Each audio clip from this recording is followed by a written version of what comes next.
Let's talk about utility poles.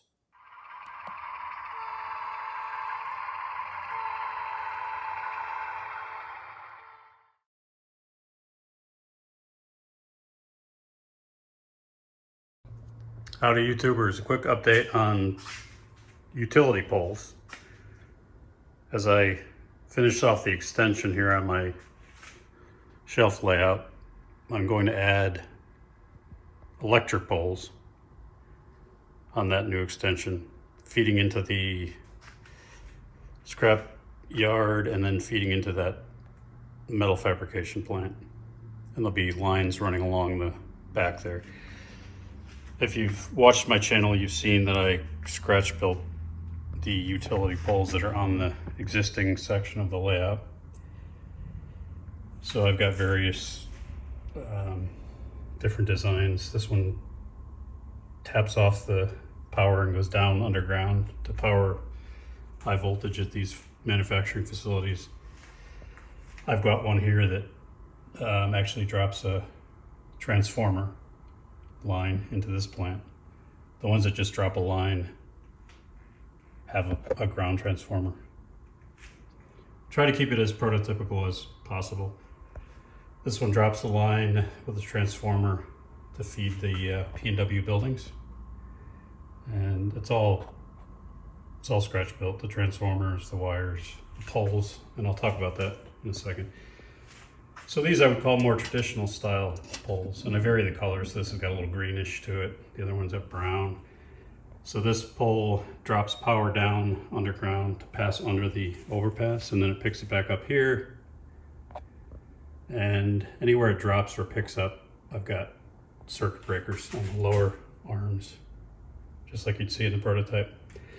And the lines that run from pole to pole are that easy line, elastic wire, so it stretches. It's pretty tough. So I thought for that extension I'd try something a bit different, more of a contemporary utility pole. So let's go over to my cluttered workbench and let me show you these poles in various states of completion. So what I use bamboo skewers, I guess they are. Yeah, little skewers. And I take the skewer and I put it in my cordless drill, and I take a piece of sandpaper and I just spin it around to give it a slight taper, because that gives it a nice authentic look. This is a small pole that'll feed the scrapyard building. So it'll come off, line will come off the main building, drop down lower to this, and then from there it'll go to the pickup on the facility. So you can see this type of pole is more of a contemporary. It doesn't have the wooden cross arms. It's got the small, the shorter metal cross arms. And you see these in various places of the country. I'll paint these silver, or flat silver, and I'll show you how I made those. This is one that, same design, but it has the breakers up down here, and it's got a conduit to take line down into the ground or line up out of the ground. This is a bit fiddly getting these done. And then here's one that's completed, that has the it's got the breakers, it's got on the other side a transformer, and then there's a feed insulator here which will go into the scrapyard. So it's going to come up out of the ground and feed using the transformer, you feed the scrapyard, and then the lines will continue down the extension. And so this is a finished one. You can see that's that easy line, it's great stuff. It's by Berkshire Junction, berkshirejunction.com. It's just a very fine, stretchy nylon. I'm not sure what it is, but it's very tough. You catch your hand on it, you pull it doesn't break. I love this stuff. This is fine. So fine is good. You can get medium, but I think fine is more realistic for HO, as you can see here. So what I'll do is I'll just tap these three and run the lines from there to the next pole. So how did I make them? After tapering the poles, I took a razor saw And let me just move this because it's underneath my camera. It's an Atlas razor saw. And you just score these up and down all over, and that gives you a nice wood grain appearance, so that when you put in, you can rough sand it after that. It looks kind of big, exaggerated, but it catches the, what I use is just a black wash and then like a rust wash, and that gives you a nice color. You can use some green paint like I've done on some of the other poles on the layout, and that represents more contemporary pressure treating. But this is a bit more of the tar, whatever you call it, that they use. So you score it with a razor saw, and then I use this, and I don't know what diameter that is, but it's relatively soft brass solid rod, and you can see how easy it is to bend. And I will just take that and shape it into what you see here, and then I drill a hole, use my little mini drill, and I'll drill straight through, and then I'll put one on one side, one on the other side, and just super glue them in there, CA glue. And the insulators are just from Michael's Crafts, and they're these I guess they call them Czechoslovakian beads. Maybe that's where they make them. Probably. They're glass beads. If you crush them with your pliers, they'll shatter. But they come in various colors. You can actually get them in like a glass green color, but since this is contemporary, I wanted to use white. So as small as I can get them, because the smaller the better for HO scale. They look pretty good. I mean, they might be a tad big, but I just put them on the tops of the bent wire, and then I super glue it, just a liquid CA glue. And then at the top, I use, only because it's thinner diameter, is I use copper wire. I just strip a piece of copper wire, and then I drill a hole in the top of the pole, stick it in there, and then CA glue insulators on the top. So that's how I get the cross arms and the insulators. And then the final thing I do to these things is I like to make them movable. So if I ever have to do any work on the layout, so I take a fine nail, a finishing nail, and I take snips, obviously not your track snips, but these will cut steel. And I just snap the heads off, and I drill a hole, and then I super glue it and press fit it in there. And that's not going anywhere. So you stick it in the Homosote. In my case, the baseboard is Homosote. You can stick it in there all the way flush with the surface, and then if you ever have to move it or just get out of the way temporarily, you can pull it out and put it back in. It's a great way to put these in.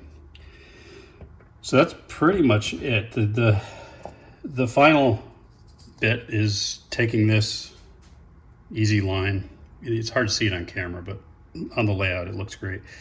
All you do is put just a tiny bit of liquid CA on the top of the insulators, and you just touch it on there for like a second, and it stays. And then I like to leave a little bit of a sag or droop, not much, just a teeny bit, and then you glue it to the next pole, because you don't want it taut, because in real life lines aren't completely taut. So that's it. I mean, tools are the drill that I talked about. I use the little hand file to shape these as needed. I do have an old pair of rail snips that I use for things like this. So here's an example where this is sitting proud too high, and it's got to come down. You want to have a little bit of it sticking out of the insulator so that you can glue the easy line onto. So I'll just take these and nip it off, and that's about right there. So you can have some old nippers. I use these for cutting the nail heads at the base, and of course small needle nose pliers, so when you have the brass wire you can bend it to your desired shape. And of course the handy X-Acto knife. The last piece, the hardest part of this, to be honest, is these breakers, because there's really no off-the-shelf, maybe there is, I don't know, but I just completely scratch built these. And typically what you see on these breakers is there's there's a insulator with a line or a metal rod along the outside that pops open when there's a short circuit. So I just use 2 different diameters of styrene, and the smallest diameter is what I use to create the frame that these breakers sit on. You can see it's just drilled. I drill a hole and I stick a piece into the pole, and then I glue another piece perpendicular to that with cement, liquid cement, styrene cement. And it's fidgety because now you're getting really thin or small diameter styrene. But if you stick it on there and you let it dry overnight, ideally, it'll be fine. And then I take a slightly larger diameter and I cut 3 sections, which are meant to represent these circuit breakers. And then what I do is I take a piece of very thin wire. So just strip braided wire and take a thin piece of that braided wire, and I'll touch it with super glue on top of the, and I apologize if this isn't focusing on the fine detail, but I'll touch it on the top of that insulator or circuit breaker, and then when it dries, I'll just bend it and wrap it around, and then I'll super glue top and bottom. This one's actually still drying, so it's a little wiggly. So that makes 3 insulators, and then you'll just take each of the 3 lines and you'll bring 1 to each of the circuit breakers, and then you tap off the bottom of those and you run them down the conduit. And what I do is when that cement dries, I put super glue on all the connections, and that strengthens it. But you can see here how I wired it. So just like the prototype, you've got the lines feeding to the top of the circuit breakers, and then off the bottom of the circuit breakers it goes down into the conduit. And I paint the styrene silver, and I paint those cross members or the cross arms silver as well. So that's what the finished product looks like. The transformer is just random pieces of styrene that I found and shaped. So that's it. That's the modern electric or utility pole that's going to go on the extension. And there'll actually be 4, just 4, because it's 7.5 feet. So 1 coming up out of the ground, feeding this one here, feeding the scrapyard. Then there'll be 2 of these that just carry the line in the middle, and at the other end where the metal manufacturing or metal fabrication plant is, this one will be there, and it'll be feeding down into the ground to the transformer that they have for high voltage. And then this pole here, which goes between the first pole and the scrapyard, so it lowers the line so we can get down to that little shack. So that's it. I like to think through the whole sequence and test position everything before I spend the time making these, because it does take a bit of time. But honestly, you won't get anything that realistic if you buy it off the shelf. Well, not bragging about how realistic it is, but I think it looks realistic. So hope you like it, and I hope that's informative and helpful, and have a great weekend. Cheers.